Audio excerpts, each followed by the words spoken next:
Relaxing that shoulder for me. There it is. Wow, you did so good on that one. Good job.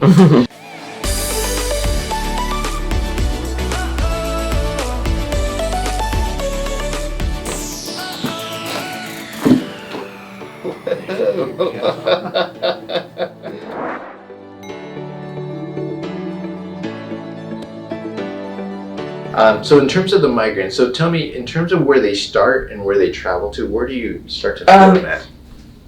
I'll bring a hair tonic. Yeah, that's right. It starts right here, Mm-hmm. and then it goes up, and then it either goes on this side or this side. So it can go either or. Yeah. But it does start from the neck, and you feel it kind of radiating upwards. Yes. Okay.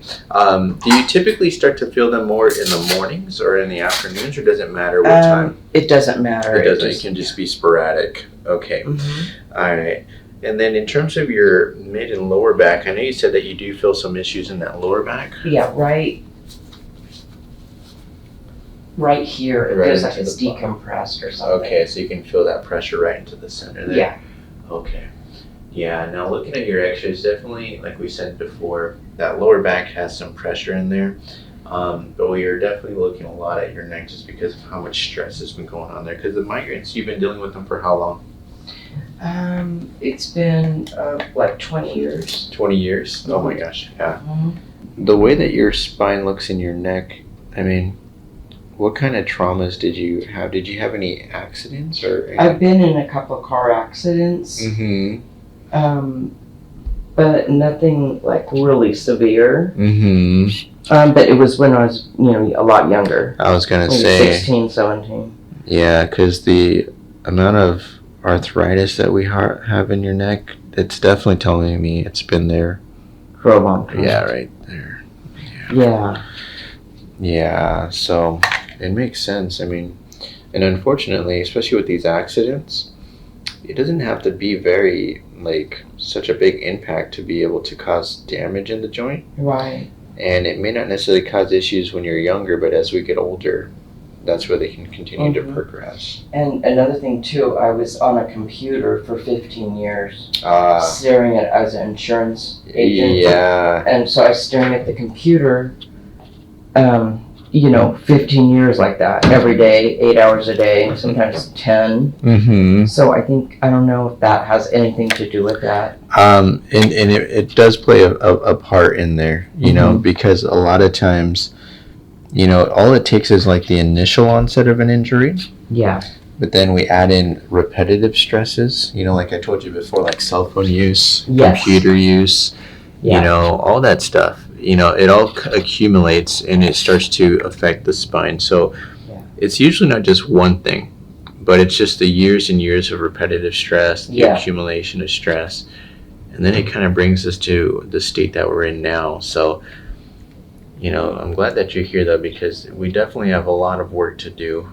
5, 6, 7. Any soreness or pain on those? 5, 6, 7. 7? 7, a little bit more. Bring this down just a little bit here. What I'm looking for is the mobility and the movement of the spine here. Mm-hmm.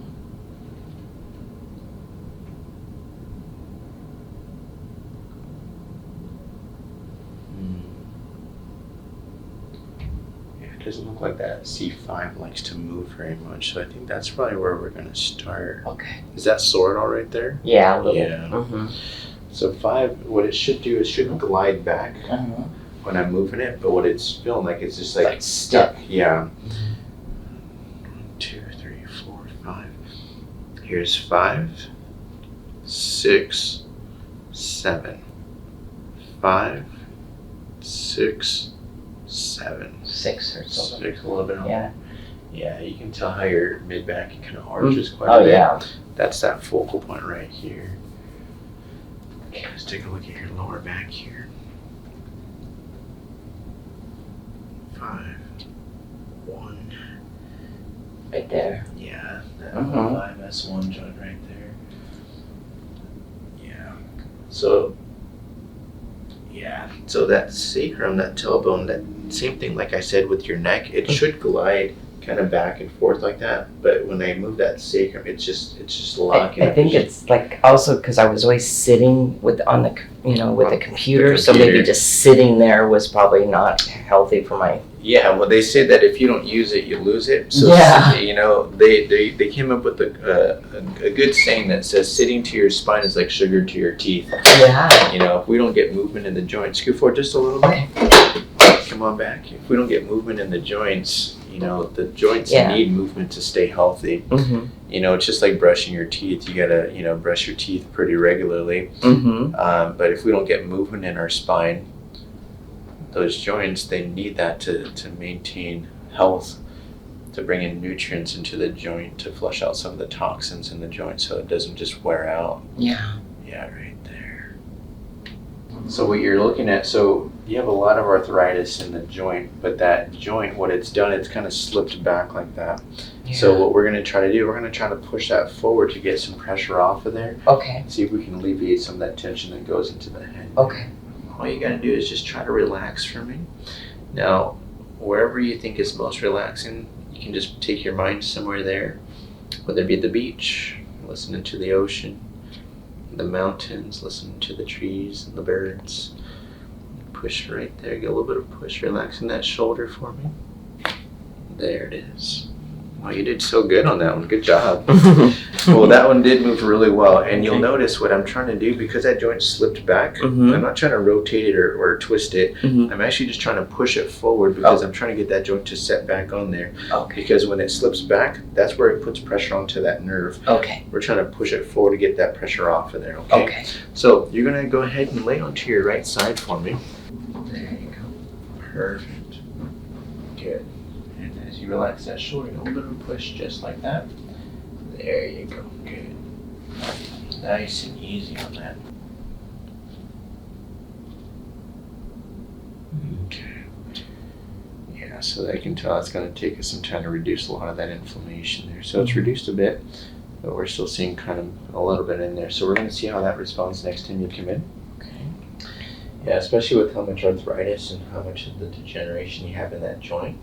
It's going to take us some time to fully get some of that pressure off of there. Okay, yeah, that lower back's looking much better. Good. So basically, the first one we did was your C5 here. And again, that's where that joint slipped back and it's putting pressure onto that nerve. And so this is where those headaches can oftentimes start from. Okay.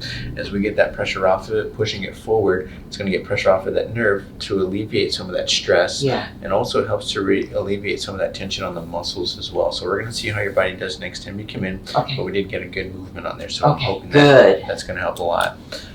The second thing we did was your tailbone here. Remember how I said it's kind of dipped too far? Yes.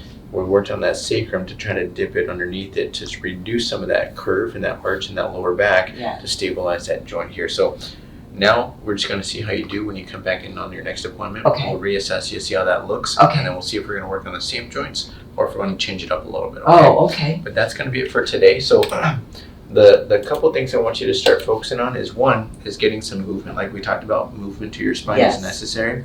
Walking is the best form of exercise. Okay. I got a treadmill. So getting some movement, whether it be 15, 20, 30 minutes, get some movement in your body. Okay. Because that's going to help the process to continue. So the work is done here. Okay. But the bulk of the work is done outside the office. Okay. So getting some walking and getting some movement is going to be really good for you. And I got to walk anyways because I have really high cholesterol. So the doctor's like, you need to be walking, so it'll help everything. Yes, it's going to help everything. Yeah. The second thing is going to get some ice. So if you feel any soreness, any tension on those joints or onto the parts that we adjusted, that's okay. That's part of the process. Sometimes when we move those joints, your body's like, whoa, something just happened. Yeah. So ice is the best thing you can do if you're like, oh, it's a little sore. Yeah. Ice is the best thing for you. Okay, so 15, 20 minutes, get an ice pack, put a paper towel around it, put some ice on those areas that you might feel some soreness. Okay. If you're feeling good, don't worry about it, but ice if you need to, okay? Okay.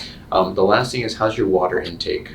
I've been doing better, but I probably need to do more. Okay, yes. So I would definitely recommend, they typically will say you want to drink about half your body weight in ounces. So, if you weigh 100 pounds, you want to drink about 50 ounces of water, but you want to try to shoot for as much water as you can drink, okay? So more water, treadmill, And then you want to get some walking and then some ice if you need to, okay? And ice. We'll see you soon, Okay, thank you so much.